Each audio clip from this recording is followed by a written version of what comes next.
மக்களே இந்த போட்டோல பாத்துட்டு இருக்கீங்களா? இவரோட பேரு ஜெயக்குமாருங்க. இவரு ஒரு 41 வயசு தந்தை. இவருக்கு நடந்த சோகமான நிகழ்வை கேக்குறப்ப உண்மையிலே சொல்றேன், உங்களால நம்பவே முடியாது. அது மட்டும் இல்லாம இந்த ஒரு காட்சியில போலீஸ் ஆபீசர் ஒரு பாத்ரூம்ல நோட்டமிடுற மாதிரி இருக்குல்ல, அந்த பாத்ரூம் எவ்வளவு கருகி போயிருக்கு அப்படின்றத பாருங்க. பாத்ரூம்ல ஏதோ ஒரு ஷார்ட் சர்க்கியூட் ஆகி தீ விபத்து நடந்ததான் அங்க உள்ளவங்க சொல்றாங்க. ஆனா அங்க நடந்ததே வேற. இதெல்லாம் என்னன்றத கேட்க போறீங்க. அப்புறம் அந்த கிரிமினலுக்கு எதிராக ஏகப்பட்ட எவிடன்ஸ், பெர்ஃபெக்டான எவிடன்ஸ், அதையும் நீங்க இந்த இடத்துல பார்க்கலாம். இது எல்லாமே இருந்துமே அவன் எப்படி அந்த கோர்ட்டையே ஏமாத்தணும் அப்படின்ற விஷயத்தெல்லாம் கேட்கும் போது உண்மையிலேயே மக்களாகிய எல்லாருக்கும் பயம் வருங்க. ஒரு 10வது படிக்கிற பொம்பளை பிள்ளையால இவ்வளவு விஷயங்கள் செய்ய முடியுமா அப்படின்ற கேள்வி எல்லாரோட மனசுலயுமே எழும். மறக்காம முழு கதையை தெரிஞ்சுக்க முழு வீடியோ ஃபுல்லா பாருங்க. உங்களுக்கு கிரைம் கதைகள் பார்க்க பிடிக்கும் அப்படின்ற பட்சத்துல நம்மளோட சேனலுக்கு ஒரு லைக் கொடுத்துட்டு மறக்காம சப்ஸ்கிரைப் பண்ணிக்கோங்க. முதல்ல இந்த குடும்பத்தை பத்தி நான் சொல்லிடுறேன். இந்த ஒரு வீடு பாக்குறீங்களா, எவ்வளவு அழகா இருக்கு. உண்மையிலே இந்த வீடை பார்த்தாலே தெரியும் அந்த குடும்பம் ஒரு வெல் செட்டில்டு ஃபேமிலி அப்படின்னு. இவர் பேர் தாங்க ஜெயக்குமார். இவருக்கு 41 வயசு தான் ஆகுது. இவரோட குடும்பத்துல 4 பேர் தான். இவரோட மனைவி, ஒரு மகன், ஒரு மகள். அந்த மகளுக்கு 16 வயசு ஆகுது. 10th கிரேட் படிக்கிறாங்க. இந்த இடத்துல நான் உங்களோட பெயர்களை சொல்ல முடியாது as per the court order. இப்போ உங்களுக்கு ஓரளவு குடும்பத்தை பத்தி புரிஞ்சிருக்கும் அப்படின்னு நினைக்கிறேன். 2019 ஆகஸ்ட் 18ஆம் தேதி ஞாயிற்றுக்கிழமை அன்னைக்குதான் இந்த சம்பவமே ஆரம்பிக்குது. உங்கள்ட்ட ஒரு வீடு காட்டினேன் இல்லையா, அந்த வீட்டுல ஒரு சைடுல பாத்ரூம் ஜன்னல்ல இருந்து பயங்கரமான தீப்பொறிகள் எல்லாம் வர ஆரம்பிக்குது. அங்க இருந்து ஒரு பயங்கரமான பேட்ஸ்மேனோட புகையும் வர ஆரம்பிக்காதுங்க. சுத்தி உள்ள மக்கள் எல்லாமே அதிர்ச்சியில பாத்துட்டு இருக்காங்க. அப்ப ஒரு பயங்கரமான அலறல் சத்தம் எங்க அப்படின்னா அந்த வீட்டு பால்கனில கேக்குது. யாரு அப்படின்னா அந்த 16 வயசு மகள். அவங்க கத்தி கூச்சலிடுறாங்க, என்னோட அப்பாவை காப்பாத்துங்க, எங்க வீட்டுல வெடி விபத்து நடந்துருச்சு, ஷார்ட் சர்க்கியூட்னால எரிய ஆரம்பிச்சிருச்சு பாத்ரூம் ஃபுல்லா, எங்களால எதுவுமே செய்ய முடியல, ஹெல்ப் பண்ணுங்கன்னு அந்த மகள் கத்துறாங்க. கூடயே ஒரு இளைஞரும் நிக்கிறாரு. அவருமே பயங்கரமா கத்தி அழுகுறாருங்க. உடனே அந்த இடத்துல நெய்பர்ஸ் எல்லாருமே வராங்க, வீட்டுக்குள்ள வந்துடுறாங்க. எல்லாருமே கை நிறைய பக்கெட்ல வாளி தண்ணி எல்லாம் எடுத்துட்டு வந்து அந்த பாத்ரூம் கதவு பாதி பூட்டின மாதிரி இருக்கு. அந்த கதவை ஜஸ்ட் தள்ளிதான் விடுறாங்க. அந்த தீ பொறிகள் எல்லாமே இந்த சைடு ஹாலுக்கு வர ஆரம்பிக்குது.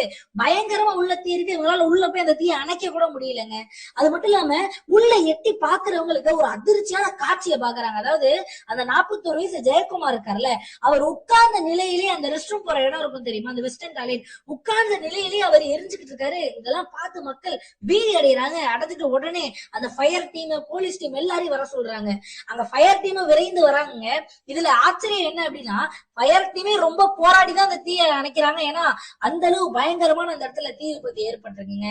நீங்க அந்த இடத்துல கருகி போன அந்த ஒரு டாய்லெட்டோட விண்டோ எல்லாம் நீங்க பாக்கலாம்.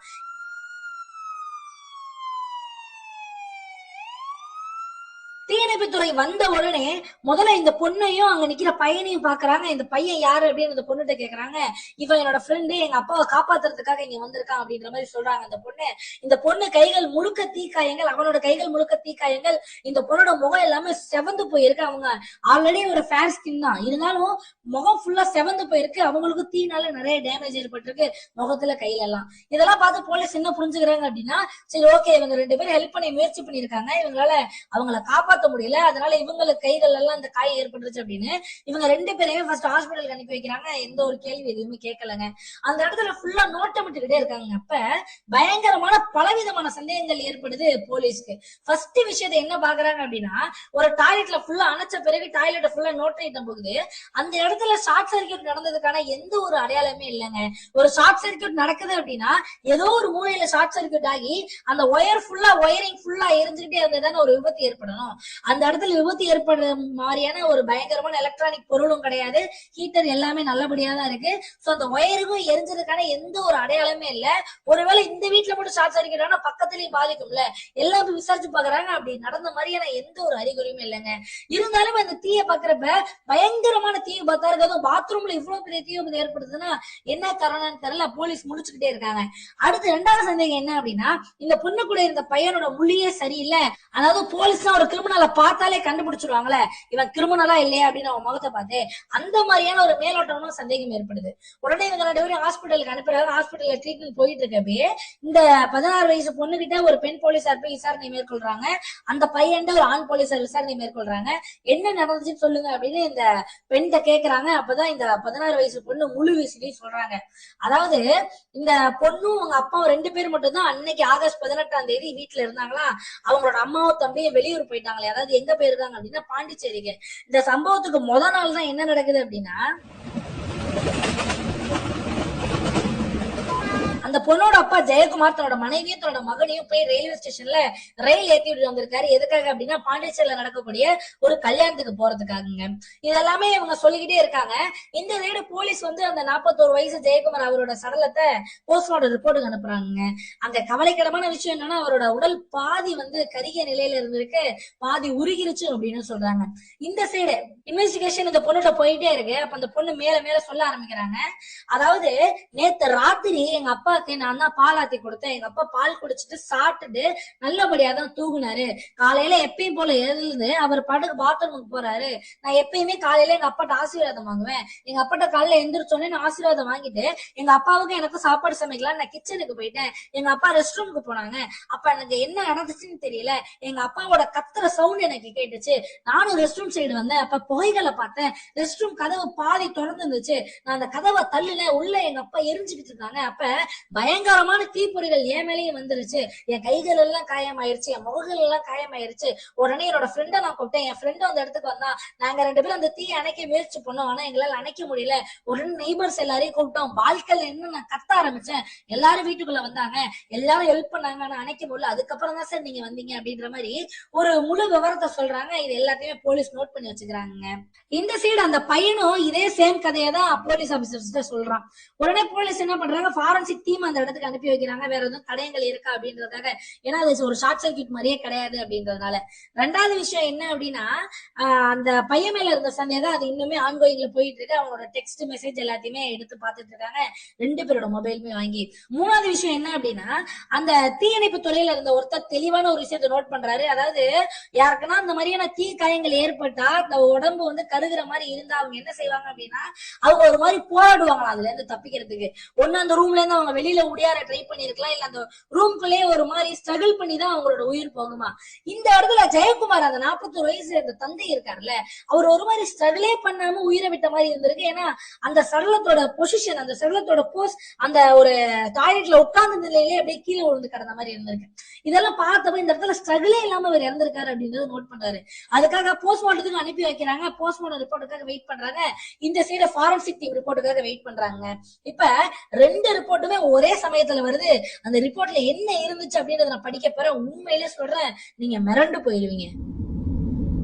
சார் அந்த வீட்டுல நாங்க பல்வேறு இடத்துல ரத்த கரைகளை பார்த்தோம் அப்படின்ற மாதிரி ஃபாரன்சிக் டீம் சொல்றாங்க. போலீஸ் அதிர்ச்சி அடைந்து ஒரு கேள்வி எழுப்புறாங்க. எங்க சம்பவம் நடந்த இடத்துல நாங்க இருந்தோம், நாங்க தான் அந்த தீயெல்லாம் அணைச்சோம், ஹெல்ப் பண்ணோம். நாங்க அப்படி எந்த ஒரு விஷயத்தையும் நாங்க பாக்கலையே.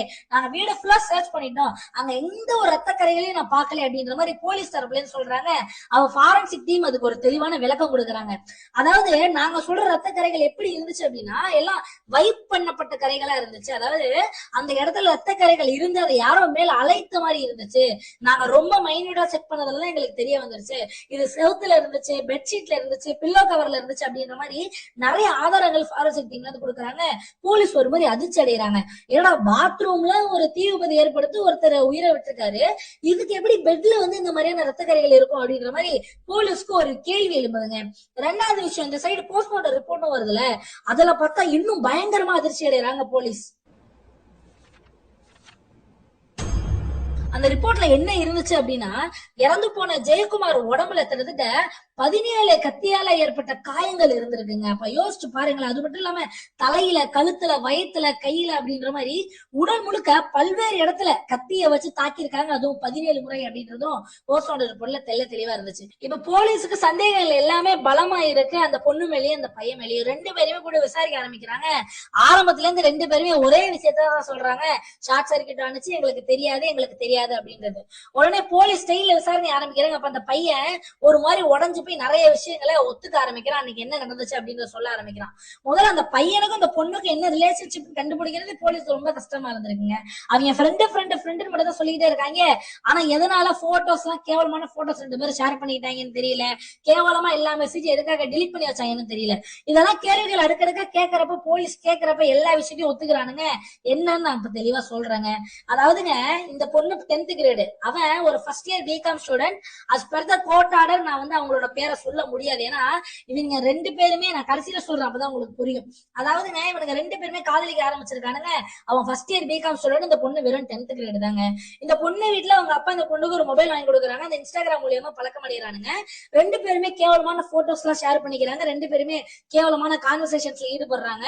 2 பேரும் பல இடத்துக்கு போய் தனிமையில எல்லாம் இருக்க ஆரம்பிக்கிறாங்க. இது எல்லாமே அவங்க அப்பாவுக்கு தெரிய வருது ஜெயக்குமாருக்கு.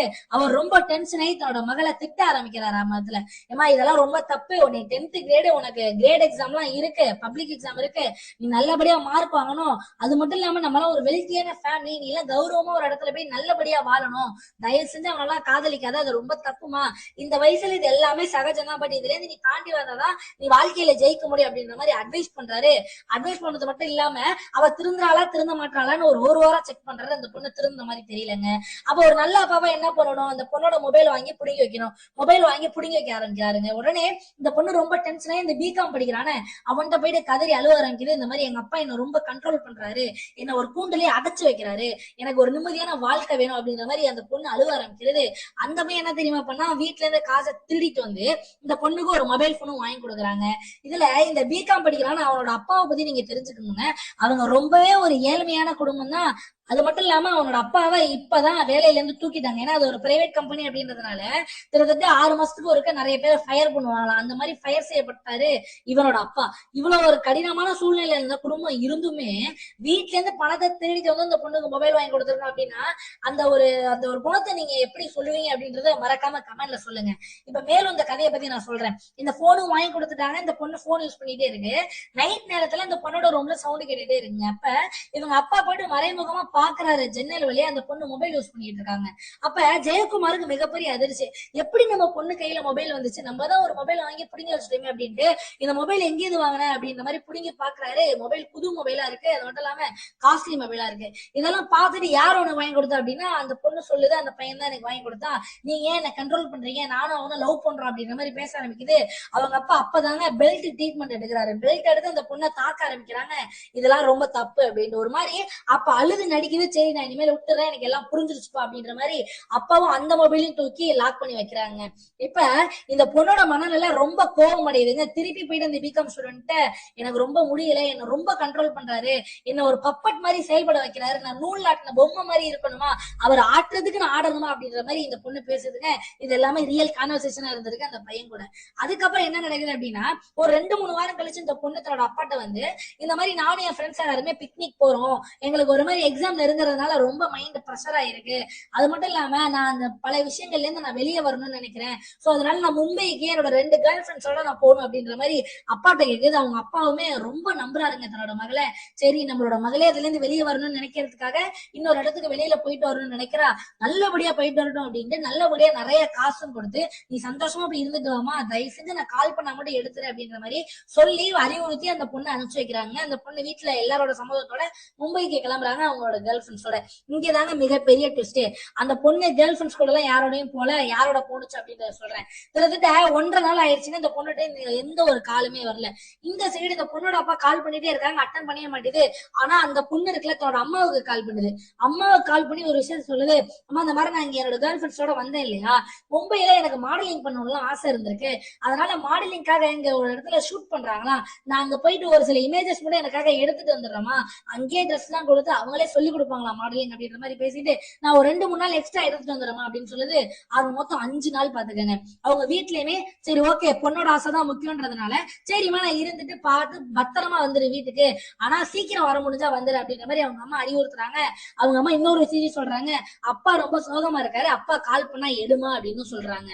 இந்த சைடு அவங்க அப்பா கால் பண்ணிட்டே இருக்காங்க, அந்த பொண்ணு எடுக்கவே மாட்டேங்குதுங்க. உடனே இவங்க அப்பாக்கு போன்ல செக் பண்ணி பாக்குறாங்க, அந்த பொண்ணோட கேர்ள் ஃப்ரெண்ட்ஸ் நிறைய பேர் நம்பர் இவரோட போன்ல இருக்கு. அவங்க எல்லாருக்கும் கால் பண்றப்ப எல்லாரும் தெரியல நான் அவ கூட போல, அவ யாரு கூட போலான்னு தெரியல மாதிரி சொல்றாங்க. ஆனா ஒரே ஒரு பொண்ணு மட்டும் ஒரு அதிர்ச்சியான விஷயத்த அவங்க அப்பாட்ட சொல்றாங்க, அங்கிள் நான் வந்து ஒரு ஸ்டேட்டஸ் பார்த்தேன், அதுல ஒரு பையனோட உங்களோட மகள் நின்னுக்கு இருந்தா அங்கிள் அப்படின்ற மாதிரி அவங்க சொல்றாங்க. அந்த ஒரு ஸ்கிரீன்ஷாட் எனக்கு அனுப்ப முடியுமான்னு கேக்குறாங்க அவங்க அப்பா. அந்த பொண்ணு அந்த ஸ்டேட்டஸ் ஸ்கிரீன்ஷாட் எடுத்து அனுப்புதுங்க. அந்த பையன் வச்சிருக்காப்புல இந்த பொண்ணோட நிக்கிற மாதிரி ஸ்டேட்டஸ் மும்பையில போட்டோ எடுத்தது. இத பார்த்துட்டு ஒரு தந்தையா அவரோட மனநிலைமை எப்படி இருக்குன்றத மட்டும் யோசிங்களேன். அப்படியே உடஞ்சு போறாரு. ரொம்ப அழுக ஆரம்பிக்கிறாரு அந்த போட்டோவை பார்த்துட்டு. இருந்தாலுமே அந்த பொண்ணுக்கு கால் பண்ணாம அவ வீட்டுக்கு வரட்டும் பேசிக்கலாம் அப்படின்னு வெயிட் பண்ணிட்டே இருக்காருங்க.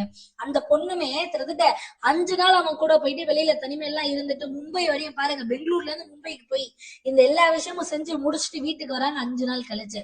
வீட்டுக்கு வந்தவங்க நல்ல பொண்ணு மாதிரியே வீட்டுக்குள்ள வராங்க. அப்ப அவங்க அப்பா வீட்டுக்குள்ளே விடாம வீட்டு வாசல்ல வச்சு ரொம்ப தாக்கியிருக்காரு. அவர் வச்சிருக்க பெல்ட்டை வச்சு. அது மட்டும் இல்லாம அந்த பொண்ணு கீழே விழுறாங்க, காலால எட்டி மிதிச்சிருக்காரு. இந்த மாதிரி நிறைய விஷயங்கள் அங்க சலசலப்பு எல்லாமே நடந்திருக்குங்க. அந்த பொண்ணுக்கு ஒரு மாதிரி அந்த ஏரியால அசிங்கமா இருக்குங்க. அப்புறம் அவங்க அம்மாவும் அவங்க தம்பியும் வந்து சமாதானப்படுத்தி அந்த பொண்ணை வீட்டுக்குள்ள போட்டு போறாங்க. திருப்பி ஆரம்பத்துல இருந்துங்க ஸ்டார்ட்ல இருந்து அட்வைஸ் பண்ண ஆரம்பிக்கிறாங்க. ஊன்னு தலையடிச்சு அழுவ ஆரம்பிக்குது. கிட்டத்தட்ட ஒரு 2-3 வாரமாங்க அந்த பையன் அப்பையும் பேசிட்டு தான் இருந்திருக்கு மறைமுகமா. அப்பதான் அந்த பையன் சொல்லி இருக்கு, இந்த மாதிரி எங்க அப்பாவை இந்த வாழ்க்கையில இருந்து தூக்கி ஆகணும், அவர் இருந்தாருன்னா நம்ம நிம்மதியா இருக்கவே முடியாது, அவர் ஒரு பேட் டேடி அப்படின்ற மாதிரி நிறைய விஷயங்களை சொல்லியிருக்கு. அந்த பிகாம் படிக்கிற லூசு பையன் என்ன பண்ணிருக்கான், சரி நம்ம சேர்ந்தே செஞ்சிடும் அப்படின்ட்டு அவனும் ஒரு சில பிளான் எல்லாம் கொடுத்திருக்கான். இவனுக்கு அந்த பிளானுக்காக வெயிட் பண்ணிட்டே இருக்காங்க. அப்ப இவ ஒரு விஷயத்த அந்த பிகாம் ஸ்டூடெண்ட் சொல்றான், எங்க வீட்டுல எப்பயுமே எங்க அம்மாவும் என் தம்பியும் வீட்லயே தான் இருப்பாங்க, அவங்க இல்லாத நேரத்துலதான் நம்ம இதெல்லாம் செய்ய முடியும், அவங்க இருந்தாங்க அப்படின்னா கண்டிப்பா எதுவுமே செய்ய முடியாது என்னால அப்படின்ற மாதிரி இந்த பொண்ணு சொல்லுது. வெயிட் பண்ண நமக்காக காலம் வரும் அப்படின்னு இவன் மோட்டிவேட் பண்ணி 2 பேருமே வெயிட் பண்ணிட்டு இருக்காங்க. அப்பதாங்க ஒரு விஷயம் ஏற்படுது. பாண்டிச்சேரியில இவங்க குடும்பத்தோட ஒரு ஃப்ரெண்டு அவங்களுக்கு ஒரு மேரேஜ் ஃபங்க்ஷன் நடக்குது.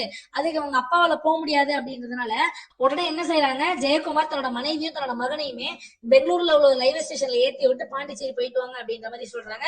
அவங்களுமே பாண்டிச்சேரி கிளம்பிட்டாங்க. கிளம்புன அன்னைக்கு நைட்டுங்க, கிட்டத்தட்ட ஆகஸ்ட் 17ஆம் தேதி அன்னைக்கு என்ன நடக்குது அப்படின்னா, நைட்டு அவங்க அப்பாவுக்கு அந்த 16 வயசு மகள் என்ன தெரியுமாங்க செய்யறா,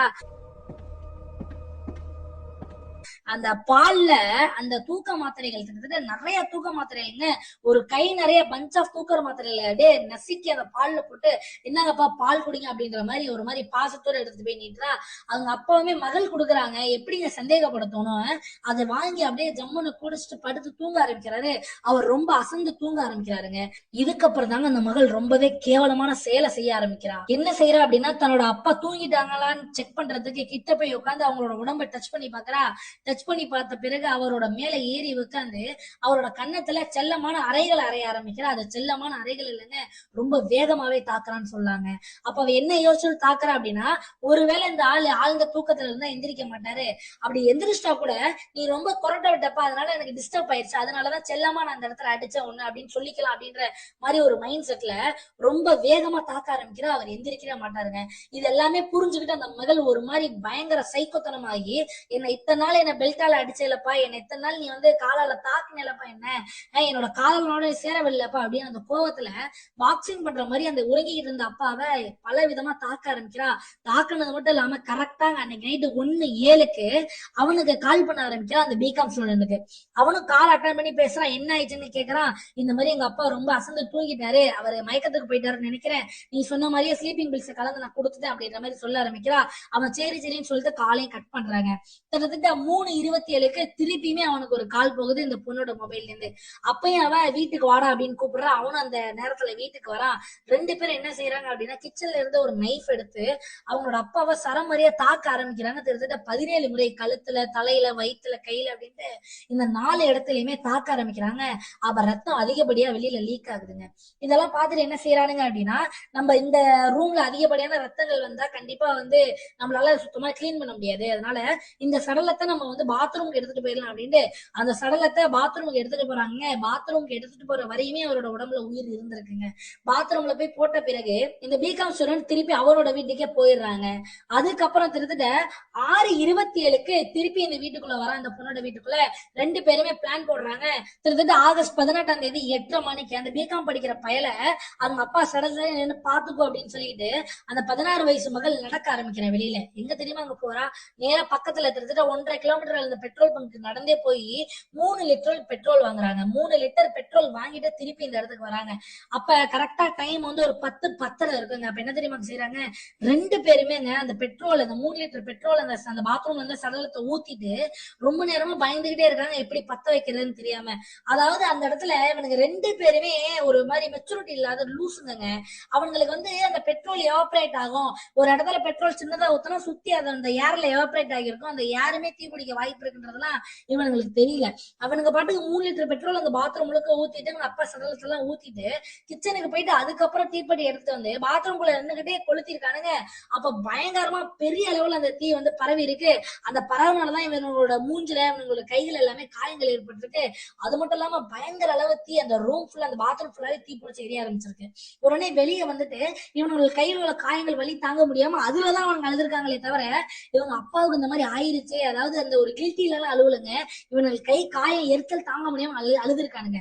அழுது மட்டும் இல்லாம நம்ம இங்க இருந்து அழுதா செட் ஆகுது அப்படின்னு பால்கனிக்கு ஓடி இருக்கா. பால்கனிக்கு ஓடி போயிட்டு எல்லாருமே பாக்கணும் அப்படின்றதுக்காக எல்லாரையும் கத்தி எங்க அப்பாவை காப்பாத்துங்க எங்க அப்பாவை காப்பாத்துங்க அப்படின்ற மாதிரி அந்த 10th கிரேட் ஸ்டூடெண்ட் அழுதுருக்கா. இதுக்கப்புறம் தான் போலீஸ் வந்து ஃபயர்மேன் வந்து அந்த போஸ் எல்லாம் பார்த்துட்டு சந்தேகப்பட்டு இவனுங்களை இப்ப புடிச்சு உட்கார வச்சு இவ்வளவு டீடைல்ஸ் கலெக்ட் பண்ணிட்டாங்க.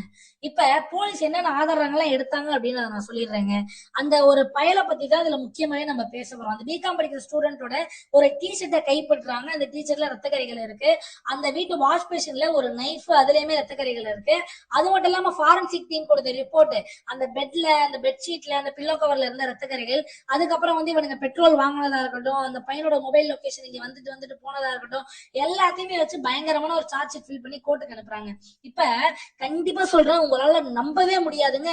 கோர்ட்ல இதுக்கு என்ன தீர்ப்பு கொடுத்தாங்க, அவங்க எப்படி எல்லாம் வாதாடினாங்க அப்படின்னு கேக்குறப்ப உண்மையிலே உங்களால நம்பவே முடியாது. அதை என்ன நான் சொல்றேன், கிட்டத்தட்ட ஒரு 5 விட்னஸ்ங்க. 5 விட்னஸ் தான் பவரான விட்னஸ் போலீஸ் வச்சிருக்காங்க அந்த பையன் மேல குற்றம் சாட்டுறதுக்கு. இந்த பொண்ணை எடுத்துக்கிட்டீங்கன்னு வைங்களேன், இதுக்கு வயசு கம்மியா இருக்கிறதுனால இதுக்கு வந்து அந்த சிறுவர் சீர்திருத்த பள்ளிக்கு அனுப்பப்படுறாங்க. அந்த பையனுக்கு வயசு அதிகங்க, கிட்டத்தட்ட 19 வயசுக்கு மேல. சோ அவனை வந்து கண்டிப்பா அவனுக்கான தண்டனையை வாங்கி கொடுக்கணும் அப்படின்றதுல போலீஸ் எவ்வளவோ போராடுறாங்க.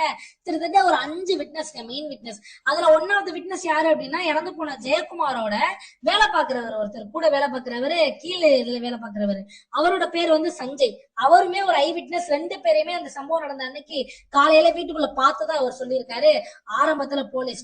அது மட்டும் இல்லாம அவங்க அம்மாவா இருக்கட்டும் தம்பியா இருக்கட்டும் அவங்களுமே இதுல 1 விட்னஸ் தான்.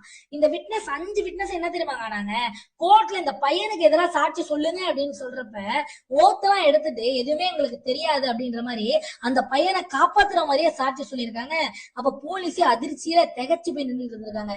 ஏண்டா இவனுங்களை அரெஸ்ட் பண்ணும் போது எவ்வளவு ஆதாரங்கள் எங்கள்கிட்ட சொன்னீங்க, இன்னைக்கு கோர்ட்ல வந்துட்டு மாத்தி பேசுறீங்க அப்படின்ற மாதிரி போலீஸே அந்த இடத்துல ஒரு மாதிரி அதிர்ச்சியில உறைஞ்சு போய் நின்று இருக்காங்க. இது ஒரு முக்கியமான விஷயம். 2வது விஷயம் என்ன அப்படின்னா, இவங்க அந்த ஹாஸ்பிட்டல் சேர்த்த டைமிங்க வச்சு அந்த டிஃபென்ஸ் லாயர் யாரு, அந்த பிகாம் படிக்கிறவனோட லாயர் நிறைய விஷயத்த அவர் வந்து எதிரி கேள்விகள் கேட்கிறாரு போலீஸ பார்த்து.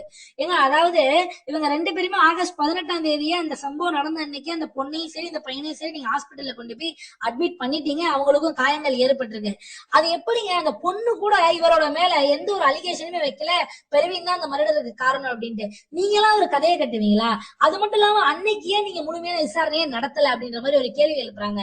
அடுத்த கேள்வி என்ன அப்படின்னா, இந்த இடத்துல போலீஸ் வந்து ரெக்கவரி பண்ண வெப்பன் இருக்குல்லங்க, அதை ஏதோ வாஷ் மிஷின்ல இருந்து எடுத்ததா சொல்றாங்க. எந்த ஒரு டைரக்ட் பிசிக்கல் கான்டாக்டுமே அதாவது என்னோட கிளைண்டான பிரவீனுக்கும் அந்த நைஃபுக்கும் கிடையாது. ஏன்னா பிரவீன் வீட்டுல இருந்து அந்த நைஃப் எடுத்தீங்க, இல்ல பிரவீன் கையில இருந்து அந்த நைஃப் எடுத்தீங்க, ஏன்னா அவங்க வீட்டு வாஷ்ரூம் அந்த பொண்ணு வீட்டு வாஷ்ரூம்ல அந்த நைஃப் எடுத்திருக்கீங்க, அதுக்கும் பிரவீனுக்கும் என்னங்க சம்பந்தம் இருக்கு அப்படின்ற மாதிரி அடுத்த கேள்வி கேட்டிருக்காங்க. அடுத்து போலீஸ் இல்லையே நாங்க டிஷர்ட் ரத்தக்கரைகள் இதெல்லாம் பத்தி பேசுறப்பயுமே சும்மா இருக்காதீங்க, நீங்க ஆகஸ்ட் 19ஆம் தேதி அதெல்லாம் ரெக்கவர் பண்ணிக்கங்க, ஆகஸ்ட் 18ஆம் தேதி சம்பவம் நடந்த அன்னைக்கு என்னோட கிளைண்ட் வந்து ஹாஸ்பிட்டல் அட்மிட் பண்ணப்பட்டாரு, அப்புறம் நீங்களா போய் ஏதோ ஒரு டிஷர்ட் எடுத்து ஏதோ ஒரு ரத்தக்கரையாச்சு நீங்க சொன்னால் எப்படிங்க வந்து காரணமாகும், இவர் தான் ஹாஸ்பிட்டல்ல இருக்காரு, அதுக்கு அடுத்த நாள் தாங்க நீங்க போய் கலெக்ட் பண்ணிருக்கீங்க அப்படின்ற மாதிரி நிறைய டிஃபென்ஸ் ஸ்டேட்மெண்ட்ஸ் ஒரு மாதிரி பயங்கரமா வைக்கிறாங்க. போலீஸால அதுக்கு எதுவுமே ரிப்ளைவே கொடுக்க முடியலங்க. இந்த லீகல் ப்ரொசீடிங்ஸ் எல்லாமே 2021 தான் நடந்துகிட்டு இருக்கு. அந்த 5 விட்னஸுமே அவனுக்கு எதிராக எந்த ஒரு சாட்சியும் சொல்ல மாட்டாங்க. ஆரம்பத்துல அவங்க அப்படியே உழட்டி விடுறானுங்க. இதுல முக்கியமான விஷயம் என்ன அப்படின்னா, போலீஸ் என்னதான் அந்த கால் விஷயங்கள்லாம் இருக்குல்ல, அந்த பொண்ணு இவனுக்கு 6 மணிக்கு கால் பண்ணதா இருக்கட்டும், 3 மணிக்கு கால் பண்ணதா இருக்கட்டும், 1 மணிக்கு கால் பண்ணதா இருக்கட்டும், இது எல்லாமே சொல்றாங்க. இருந்தாலுமே அந்த மொபைல் டவர் லொகேஷன் ஒண்ணு இருக்குல்ல, அதை வச்சு டிஃபென்ஸ்ல இருந்து பயங்கரமா போராடுறாங்க. அந்த சம்பவம் அவரோட உயிர் பிரிஞ்ச அந்த ஒரு நேரத்துல பிரவீன் வீட்டுல இல்லன்றதுக்கான ஒரு ஆதாரத்தை அவங்க காட்டுறாங்க.